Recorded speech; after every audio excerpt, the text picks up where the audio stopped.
And a fine good evening, folks. This video is specifically about building science.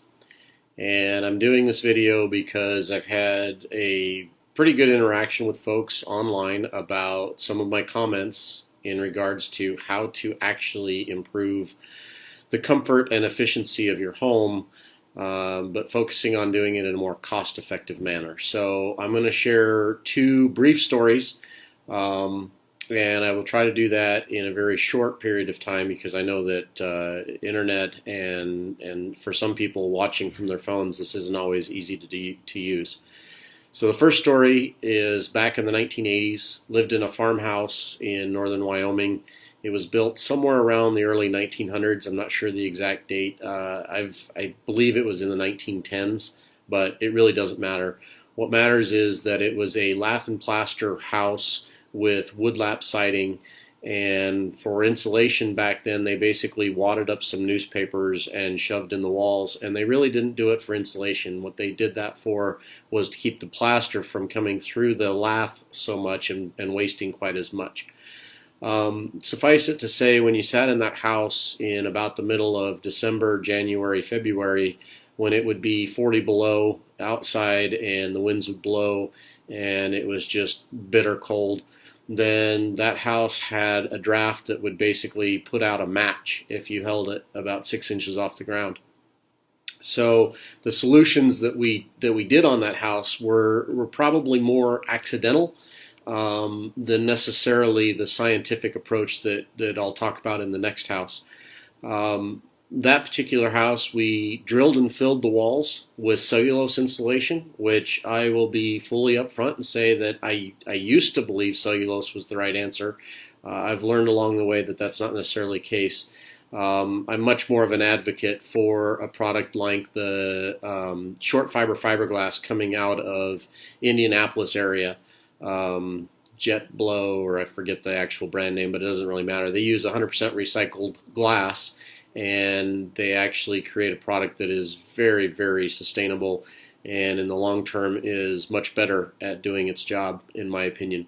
So again, all of these things are opinion, and so don't be too upset if my opinion doesn't align with yours.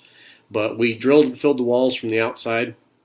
We replaced the old lead-weighted windows, the single pane lead-weighted, which meant that they had these massive weights hidden in the wall cavities in order to lift the windows up and down.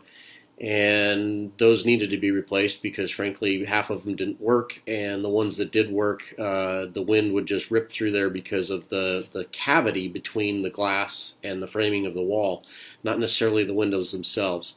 So I find a lot of misinformation in advertising, and window folks, that's really, you guys have been doing some pretty horrible misinformation in your advertising, but that's another conversation.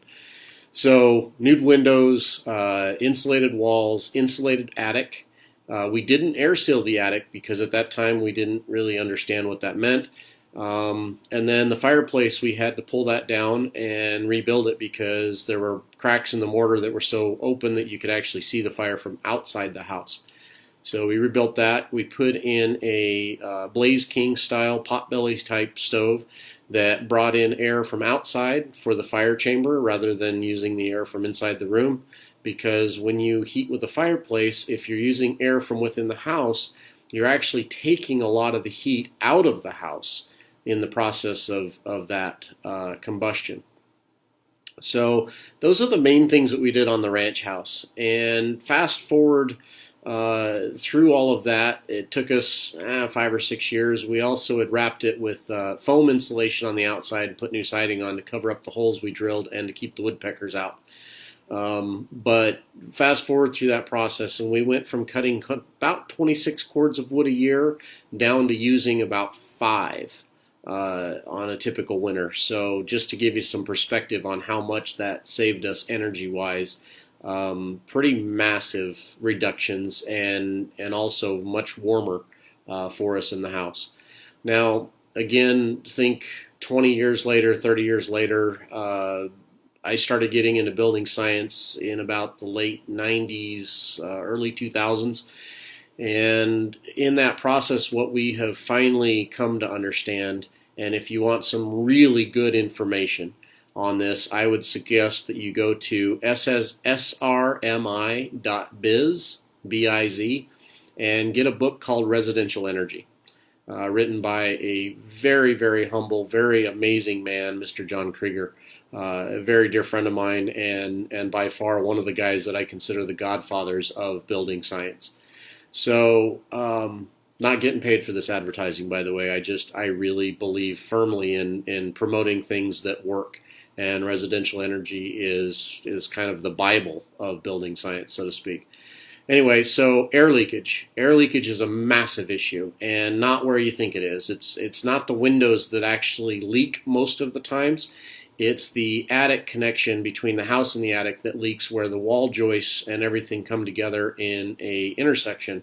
And the product that I like for that is this blue latex-based caulking agent. It's kind of a cross between duct mastic and caulking agents.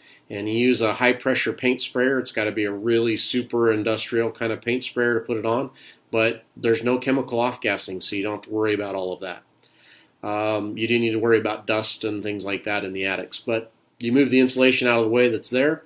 You air seal all of the gaps, cracks, and crevices between the house and the attic, and that way hot air doesn't rise in the summertime and leak out, and in the wintertime rather, the hot air in the house doesn't escape, and therefore it doesn't draw in cold air down low, down in the windows and the doors and the floor joists and the things, because there's this kind of invisible pressure plane that we talk about in building science, where hot air rises and it has to be replaced down at a lower level by cold air. In the summertime, there's this reverse effect where cold air, because most people run air conditioning, leaks out down low and draws that hot attic air in behind it from the attic. And so you get this really dynamic heat about 3 or 4 o'clock in the afternoon in these homes with 2 stories and especially bedrooms up above a garage and such. And people wonder why they can't control it with a mechanical system that oftentimes isn't very well designed for airflow, because they put in whatever happens to be on the shelf and what happens to be in the truck. But again, kind of digressing, air leakage is a massive issue. So if your attic is leaky, which almost all of them are, unless they've had this type of an air sealing treatment, that's a good place to start. You can air seal really cost effective. A couple $100s of materials and a day's worth of labor, and make a massive difference in a house. And then after that, making sure that you have adequate insulation. And so in the colder climates, R60 is not unheard of. And making sure that the attic hatch is also insulated, because there's this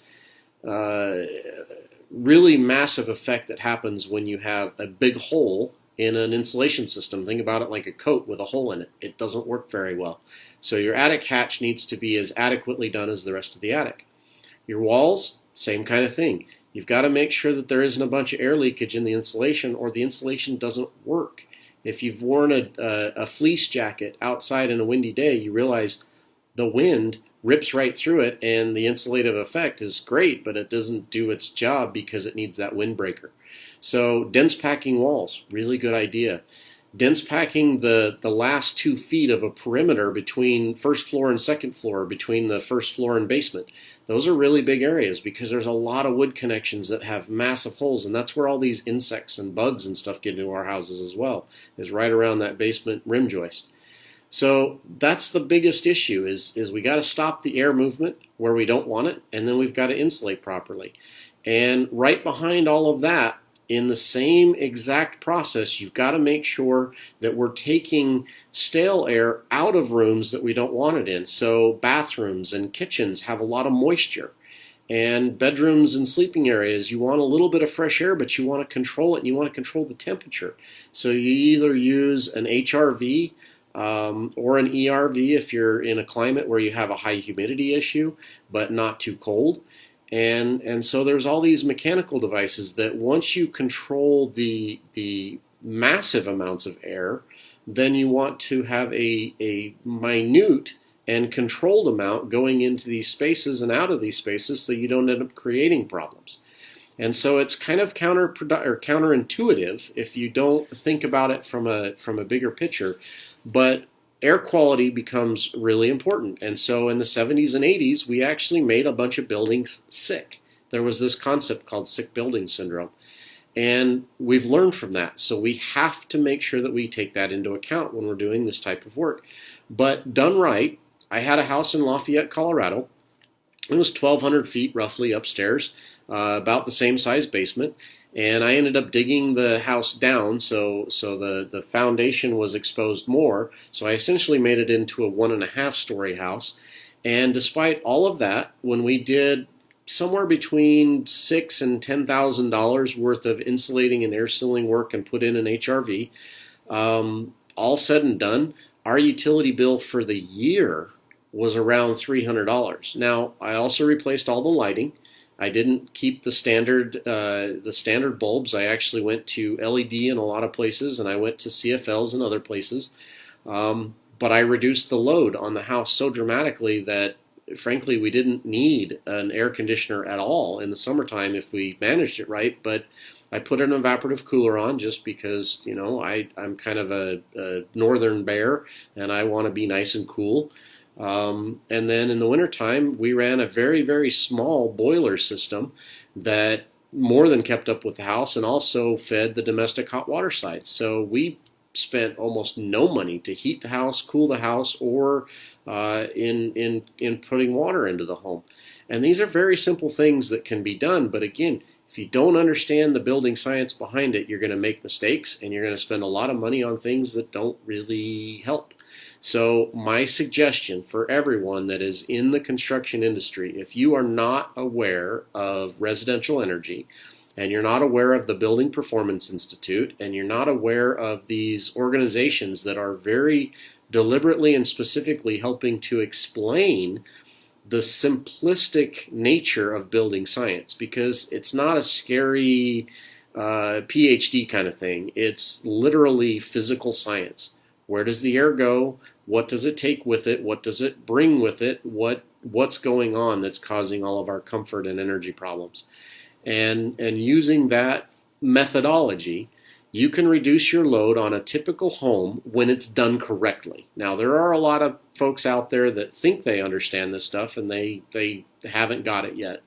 And then there's even the other ones that frankly pretend that they've got this stuff, and they aren't in it to do it right.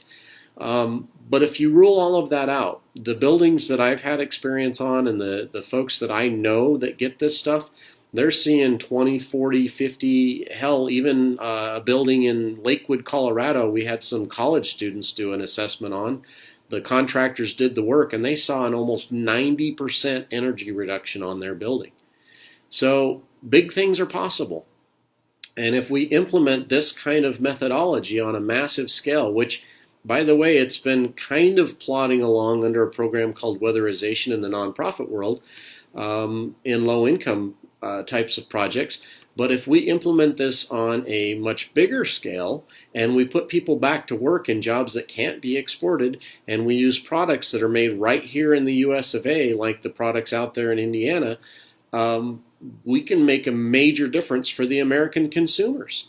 And by impacting our energy consumption, we take the pressure off of the aging grid that's starting to fail in a lot of areas, and we start making renewables even that much more of a viable option. So there are solutions. And then once you actually fix the house, you right-size the mechanicals, and it all starts to make so much more sense. We've got some ground to catch up on. The Germans have been doing this stuff for 40, 50 years, since the 70s. At least, when they started to realize the impacts of the oil embargo.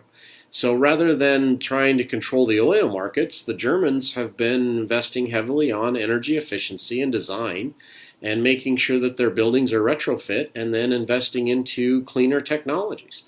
And so, right, wrong, or indifferent, it really doesn't matter. These things can dramatically affect your pocketbook at the end of the year, make your home much more comfortable. If done right, they make the home much more durable and last longer. So I can't see a lose or downside in any of this. And I always search for that win-win-win kind of scenario where it's better for everybody. So with that, I can do more videos on this stuff. I could talk about building science for hours and hours. I used to teach classes, and I used to lecture in conferences and things like that. So let me know. Give me some feedback if you want more information, and I'll go into more detailed subjects. Until next time, have a great night, and God bless you all. This has been a crazy adventure this last couple of months. So looking forward to meeting more of you. Ciao.